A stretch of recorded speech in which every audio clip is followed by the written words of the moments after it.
Merci si vous nous rejoignez. Troisième partie de cette émission. Nous sommes toujours avec Sylvain Ulrich Obama, avocat au barreau de Paris, docteur en droit public. Patrick Boyo, juriste et enseignant à l'université d'Evry. Kodjon Doukouma, docteur en droit, cadre au sein du PPRD en République démocratique du Congo. On parlait donc des machines à voter, la fiabilité.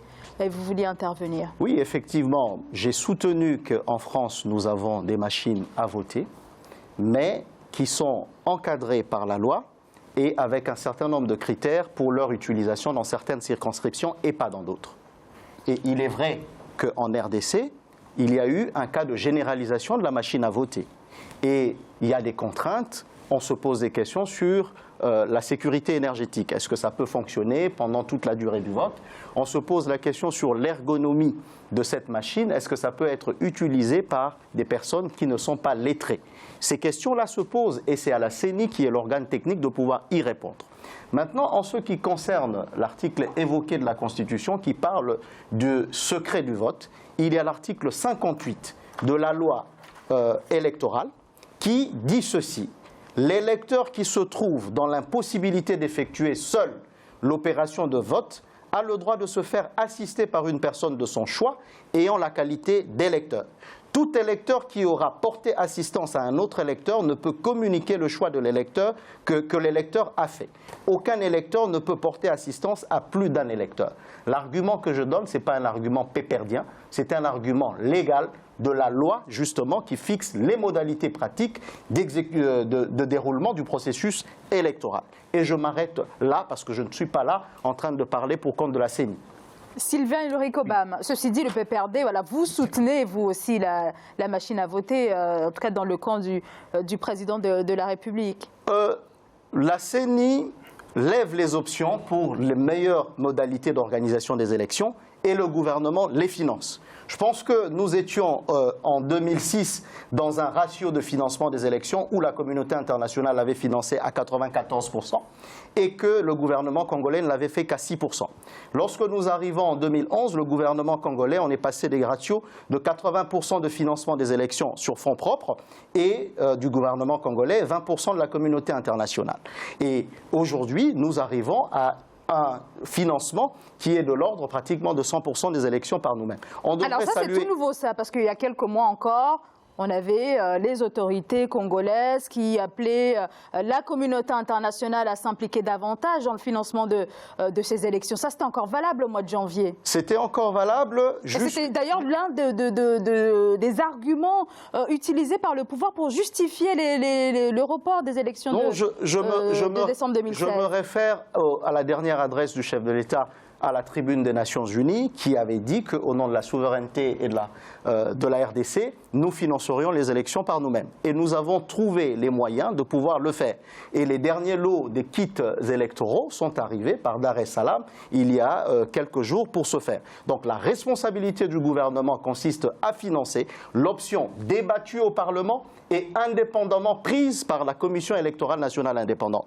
Et donc nous n'avons pas, en tant que pouvoir, à pouvoir jubiler du fait que les machines électorales vont venir en notre faveur ou en notre défaveur, dans le sens où le vote, il est neutre, la machine est un instrument neutre et c'est plutôt les électeurs à pouvoir convaincre et c'est ce que nous sommes en train de faire. Sylvain Ulrich Obama.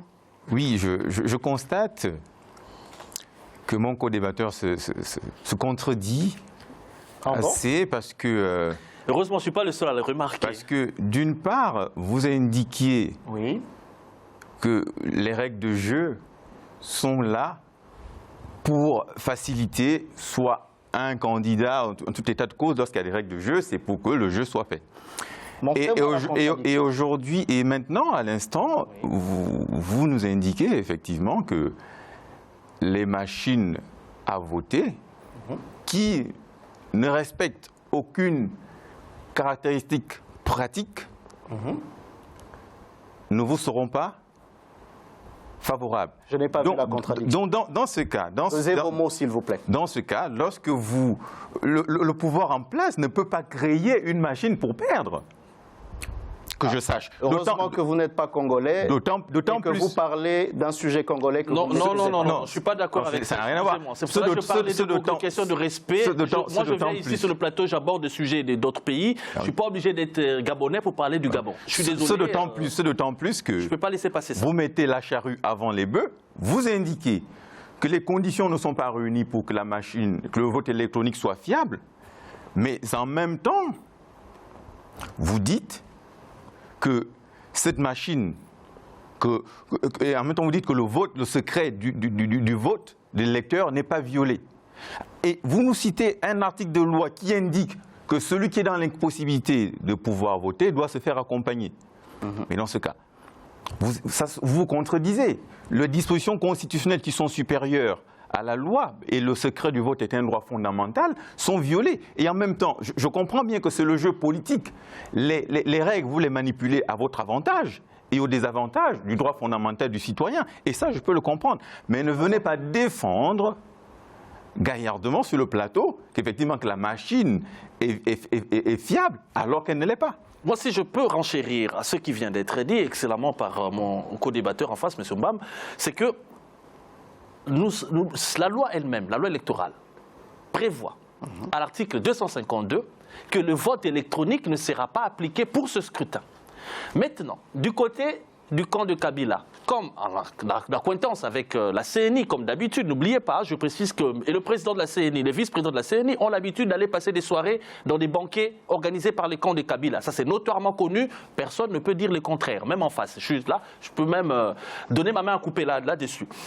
Simplement, la loi électorale dit qu'il n'y aura pas de scrutin électronique. Maintenant, on nous dit qu'il faut démontrer que la machine, elle est électronique. Vous savez, il y a un miracle au Congo, c'est qu'on peut vous faire croire que Madame Zahara Moutou, vous êtes un homme. Et vous croyez que vous êtes un homme. Parce que la personne dit que, voilà, moi je pense que vous êtes un homme et va vous démontrer de manière incroyable. D'où nous arrivons à des genres d'incongruités. La machine, elle est électronique. Elle fonctionne de manière électronique. La preuve, c'est qu'il y a des ports USB. Il y a un disque dur à l'intérieur, le système il est électronique et on nous demande de prouver en quoi le vote il est électronique. Et je précise autre chose, c'est qu'au-delà de tout cela, si nous prenons le calendrier électoral publié conformément à la loi électorale que vous venez de citer clairement, qui dit qu'en cas d'empêchement, c'est-à-dire dans les situations exceptionnelles, le principe c'est que le mode du scrutin soit facile pour toute la population. Il est très à plus de 60%, 70%, je précise. Pour une telle population, à la page 3.9 du calendrier électoral, point numéro 39, impression, conditionnement, livraison des bulletins de vote, en quelle période? Du 7 octobre au 15 novembre. Ce calendrier a été validé par le Parlement, adopté conformément à la loi. Nulle part il y a la machine à voter. D'où sort cette question de la machine à voter maintenant? Donc nous sommes en face d'un instrument qui est illégal, inconstitutionnel, mais parce que ça arrange le camp de M. Kabila, on vient nous dire que voilà, c'est une machine, un instrument qui n'est pas électronique, et un jour on va nous dire que les caméras de Africa TV ne sont pas électroniques, hein. Croyez-moi. Heureusement que je n'ai pas dit cela. Je vous corrige parce que vous relevez des faussetés. Ce n'est pas l'article 252, mais c'est l'article 237 ter qui dit que... Autant pour moi. Excuse-moi. Ce n'est pas une fausseté, mais c'est une erreur. Merci beaucoup. Merci de la précision sémantique. Je vous remercie de cette courtoisie. Je dirais ceci, que également, pour informer mon co-débatteur, c'est que nous avons au Congo une commission électorale nationale indépendante. Comme dans tous les pays, comme au Gabon par exemple. Qui organise techniquement les élections, contrairement à d'autres pays où c'est le ministère de l'Intérieur, donc le gouvernement, qui organise. Donc nous ne sommes pas maîtres de toutes les options de la commission électorale nationale indépendante. Maintenant, pour revenir à la question de la machine à voter, il y a des critères. Moi, je suis quand même spécialiste en numérique. Je ne vais pas défendre le caractère électronique ou pas du vote, mais il y a certains indices qui montrent que lorsqu'on exprime le suffrage, donc on donne son opinion sur un candidat, on le fait sur le plan électronique. Et qu'ensuite, le dépouillement de résultats, se fait également sur la machine qui devient une urne électronique, comme l'a écrit Lefebvre, qui est un spécialiste dans la question. Maintenant, la CENI dit, c'est la CENI qui le dit, il dit que le vote n'est pas électronique dans la mesure où l'opération là de dépouillement électronique, de transformer la machine en urne électronique ne se fait pas, dans le sens où on sort de l'électronique au papier, au papier, et qu'on le verse dans l'urne. Alors, pour le caractère inconstitutionnel, je suis heureux que vous le releviez.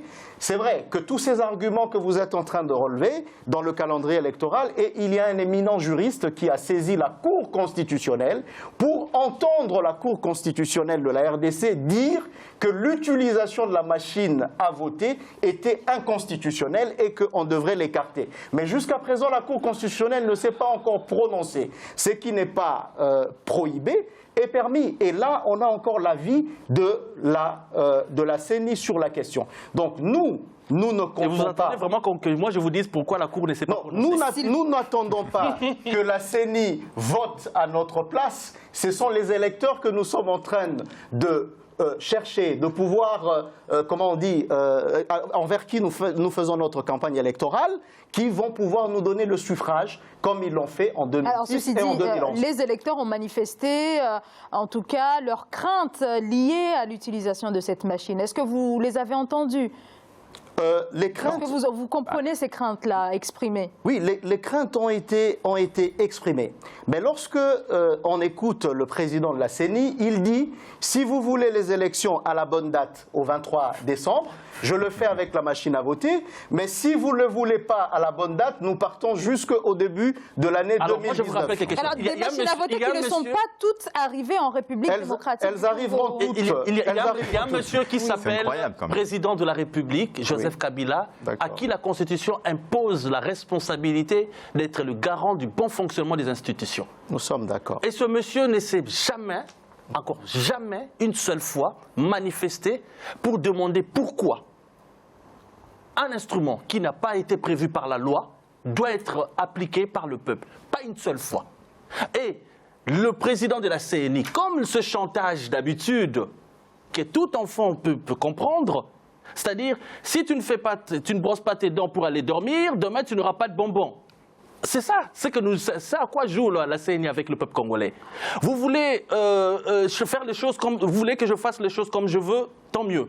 Vous voulez me contredire, report des élections, c'est-à-dire derrière Kabila reste au pouvoir. Et ça arrange M. Kabila. Sachez que c'est ridicule, le monde entier nous regarde.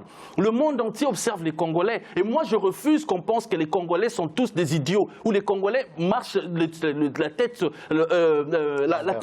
à l'envers. Je suis désolé, mais je parle avec mon cœur. Alors, arrêtez d'humilier le Congo de cette manière, s'il vous plaît. On arrive quand même au terme de cette émission. Une toute dernière question. On en a parlé durant toute cette émission, les craintes qui s'expriment liées à la machine à voter, le fichier électoral, le financement même de ces élections. Kodjon Doukouma et aussi Sylvain Ulrich Obam, est-ce qu'il existe un risque de glissement du calendrier électoral? Le risque existe. Dans la mesure où si la machine à voter n'est pas acceptée, parce que pour l'instant elle est contestée, cette machine à voter, nonobstant M. Tshisekedi et M. Kamere qui ici sont pour. Mais le risque existe du glissement du calendrier. Il existe. Maintenant, est-ce que les autorités en place, et notamment le président de la République qui est le garant du bon fonctionnement des institutions, va faire en sorte que ce risque-là soit minimisé? C'est là la question qui se pose. Je relève encore, après je vous donne la parole, je relève encore les contradictions de mon co-débatteur. Parce que c'est vraiment la fin de cette émission. Parce que vous dites que ce qui est prohibé, ce qui n'est pas prohibé est autorisé. C'est ça. En contrario, ce qui est prohibé est interdit. Mais vous citez l'article 50 qui autorise le vote électronique pour les personnes dans l'impossibilité, mais l'article 237 TR n'autorise pas la machine un dernier mot à voter. De Kodjon Doukouma. Donc c'est contradictoire. Kodjon Doukouma. Oui, la CENI ne retient pas la nature du vote électronique. Et donc, à partir de ce moment-là, la nature même du vote n'étant pas dans le cadre de ce qui est interdit, et je reviens dans ma logique qui n'est pas contradictoire. Mais je veux simplement dire le président de la République est le garant du bon fonctionnement des institutions et à ce titre également, il veille sur l'indépendance de la CENI. Si c'est une option que la CENI a prise, elle a prise. Et le président de la République, parce que vous parlez de lui actuellement, c'est celui qui a respecté également le calendrier électoral. Il fait en sorte, effectivement, que ce calendrier puisse arriver jusqu'à bon port, parce que lorsqu'il fallait désigner le candidat à la présidentielle pour notre camp, au dernier jour de la date prévue, il s'est montré respectueux de la Constitution en désignant M. Emmanuel Ramazani Shadari, que nous soutenons et qui va pouvoir remporter les élections. Donc je ne sais pas pourquoi... Alors une candidature qui aurait pu intervenir en décembre 2016. Bon, je ne reviens pas sur ça parce qu'on en a fait le débat, on arrive au terme de... Mais oui, un dernier mot en 10 secondes, s'il vous plaît. Justement, pour ce qu'on a pu projeter sur les personnes du pouvoir, on les a sanctionnées par l'Union européenne alors que ces personnes n'avaient jamais été entendues et montrent aujourd'hui la volonté d'aller aux élections mieux que quiconque dans ce pays. Merci beaucoup à tous les trois d'avoir participé à ce débat. Kodjon Doukouma, je rappelle que vous êtes docteur en droit, cadre au sein du parti au pouvoir en République démocratique du Congo, le PPRD, le Parti du peuple pour la reconstruction et la démocratie. Patrick Boyo, je rappelle que vous êtes juriste et enseignant à l'Université d'Evry. Sylvain Ulrich Obam, je rappelle que vous êtes avocat au barreau de Paris et docteur en droit. Votre dernière publication, La perspective d'un Gabon cool, une ambition chimérique, point d'interrogation aux éditions Edilivre. Merci à tous les trois et merci à vous bien sûr de nous avoir suivis. Merci de votre fidélité. J'aurai le plaisir de vous retrouver demain jeudi. Bonne soirée. Waouh, c'était chaud et haut. Ouais. Merci.